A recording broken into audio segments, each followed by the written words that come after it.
Hello YouTube. This is the first post for our new channel, which is Life of Zander USA, which stems from the Life of Zander Instagram account. And we've been getting a lot of requests to start a YouTube series that does more in-depth videos on owning Asian water monitors and taking care of them, care tips, just general information. And my name is Vince. This is Zander, the one and only, the famous water monitor I've been caring for. He's 3.5 years old. And we just wanted to do a quick little introduction video. This is Zander's cage that I built him. And it's got everything that a growing water monitor needs, from live plants to substrate, things he can climb on, a nice little tub. We're actually draining this right now to clean it, and it's actually being filled up at the same time with a hose. So I'll kind of show you guys that throughout this video. But for right now, we really just wanted to go over some basic stuff and kind of set the expectation for what this YouTube series is going to be designed for, what the channel's purpose is.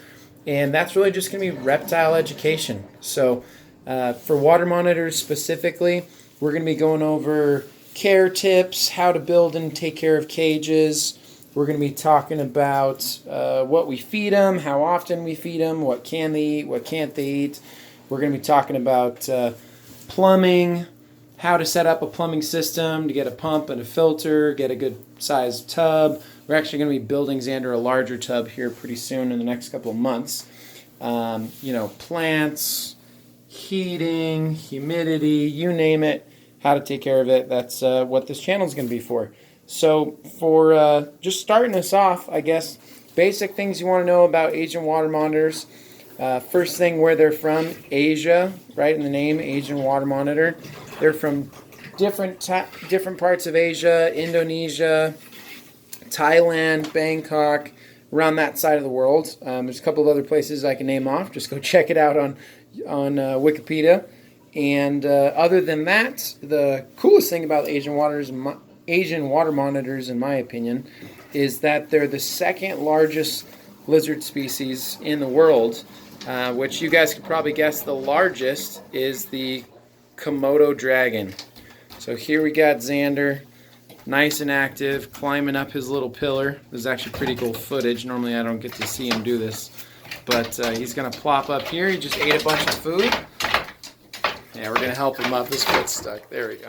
Get up there, buddy. So he's going to plop up there. This is a nice hot basking spot of his, and water monitors require a pretty high body temperature to digest their food properly, which is typically, I'd have to double check, but I believe it's about 109 degrees body temp. So Zander's an awesome pet. Like I said, I was explaining how these guys are the second largest lizards in the world. A male water monitor can get over 8 feet long from head to tail. Boom. Look at all that. Zander right now is 3.5 years old. He's just over 6 feet long, and he's getting closer to 40 pounds now. Full male water monitors can get over 8 feet long and over 70 pounds, so they're massive. Compared to a Komodo dragon, those guys can get over 200 pounds and over 10 to 12 feet long. So crazy, crazy animals. They're super awesome. They can live for over 20 years in captivity if they're healthy, and you give them a proper environment so they can be really highly active in. While I'm talking, I'm actually going to go turn off the pump because I don't want the motor to burn out now that there isn't enough water in there. So give me a couple seconds real quick. I'm not going to go over let me turn this off so you guys can hear me. Alright, I'm not going to go over my pump and filter system right now. That'll be for a totally separate video, but this is the PVC piping that comes out on the other side. Here's my pump and here's my filter. And right now all the water we just drained out of the tub gets shot out over there into the grass. So, full circle. Hakuna Matata. So anyway, just getting back to some water monitor basics. I was just telling you guys they live over 20 years in captivity, as long as they're nice and healthy. Hey there, buddy. They have super long tongues. You guys probably guessed it, with a forked tongue, just like different snakes and different lizards. They use that to smell and taste the air, what's in the air, what's going on, and every time their forked tongue touches the surface, or even if it doesn't touch the surface, just picking it up in the air, they can find out if an item is closer to their left or closer to their right. So they kind of use this for location, tasting, and smelling. You can see he's shedding right now, so this is just some dead skin that's coming off the big guy. They're constantly shedding, unlike I was going to say lizards, unlike snakes that you guys have seen where their entire body sheds at once. Water monitors are constantly growing, so they're constantly shedding, unlike a snake where it's just one clean piece that comes off. So right now he'll probably come in here and come swim in the tub. He's been basking quite a bit today. But I'm trying to think if there's anything else. I mean, that's kind of the basics as far as taking care of these guys. The other things you'd want to know is that they got to have a high humidity and high heat. So their typical ambient temperatures are hanging out in between the mid 70s. Ambient temps can go up to high 80s, low 90s on certain times of the day. Nice thing about building large cages like this, this is 12 feet long by 6 feet wide, is that hey there, buddy. It's that I can actually have a couple different ambient temperatures in the cage for how high up he goes. When Zander's up on his basking spot right here. This is actually upwards in the 90s. When he's down low towards the bottom, especially after I hose down the cage here in a second, that'll be in the mid 60s at night. So real quick, while we're doing this, you guys will notice, here I'll show you this actually. You guys will notice that right now the humidity is only 52%, so that's super low. I just got home from work. It was a really hot day today. So part of what I do is I have to hose down pretty much this entire cage. The only reason I typically do that, water the plants, and then we get all the substrate. Get it nice and wet so we can basically double the humidity. You'll see here, and not even by the end of this video, well, potentially by the end of this video, we can get the humidity in here upwards of 90%, which is exactly what we need. So,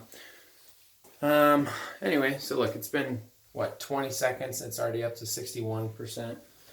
Down here, it's already up to 71. So these guys require humidity in the 70 to 90% range. If it's hanging out in the 80s most of the day, that's great. But some people will just hose down their cage every single day. Other folks will set up a mister system that's on a timer. Let go of the hose. We'll set up mister systems that are on a timer to spray down certain parts. I like to do it manually because it gives me an excuse to hang out with the big guy, because he's obviously super entertaining, as you guys can see. So the last part I'd like to talk about in this video, just to kind of conclude water monitor basics, is these guys, as awesome and beautiful as they are and as large as they get, Zander's got a lot of growing to go still, since he's only 3.5 years old, is that they're one of the most difficult reptile species to care for, and they're not for 99% of people. 99% of people that actually see one of these guys on the internet and, they send me a message or reach out to other reputable sources, online breeders, things like that, they're going to get told that they don't recommend that they actually look into owning them as a pet because of how difficult it is to take care of them. You have to be able to build these big cages. For what I have, this is not the largest size cage required for a full-grown Asian water monitor. And most owners will tell you that they'd like to have, even if they have a cage 3 times the size of mine, they're probably going to tell you they wish they had a larger cage because they just like to see how much more these guys enjoy it, because they're actually going to use every square inch. So I really appreciate that. In general, if you guys or if anyone is considering getting an Asian water monitor, first thing you need to do is find a care sheet, do a ton of additional research. Second thing you need to do is reach out to someone that owns one and ask for additional information for as much as you can as possible, as fast as possible, to be honest. And you want to make sure that if owning a water monitor is for you, that not only did you do 100% of the research before you ended up buying one, that you had a fully set up and developed cage that was perfect for temperatures and humidity, which sometimes you have to test over several days or several weeks to be able to take care of these guys properly. The last thing you want to do is buy one and then ask the questions later, because I can almost guarantee if that is the way you ended up finding a pet in the past, that will absolutely not work for doing it with an Asian water monitor. So anyway, other than that, like I said, I do not recommend Asian water monitors for most anybody. They're for expert reptile keepers only. However, if you have started to do a lot of research and you're the type of person that's really competitive and likes to do things the right way and be patient, take the time to do it correctly, then this could be the absolute coolest and best pet that you've ever owned. So, you can see Zander is as tame as they come. I have him around kids at the park. I can walk him on a leash. Super intelligent creatures. They're very trainable. And so that's pretty much it. We'll wrap up this video. If you guys haven't seen it already, go ahead and check us out on Instagram at Life of Zander with a Z. And stay tuned for more videos. We're going to be releasing one probably weekly from here on out for lots of in-depth reptile education. Like I said, my goal with this channel is to educate as many people as I can about this beautiful, amazing species and see what we can do to help folks out there be really, really awesome reptile owners. So thanks so much. Please subscribe to the channel if you guys would like to get notified for future videos and posts that we do. If you don't want to subscribe, no pressure. To be honest, I do this for fun. So hope you guys have a wonderful day. Shoot us a comment or a DM or check out the Instagram page, and we'll see you soon.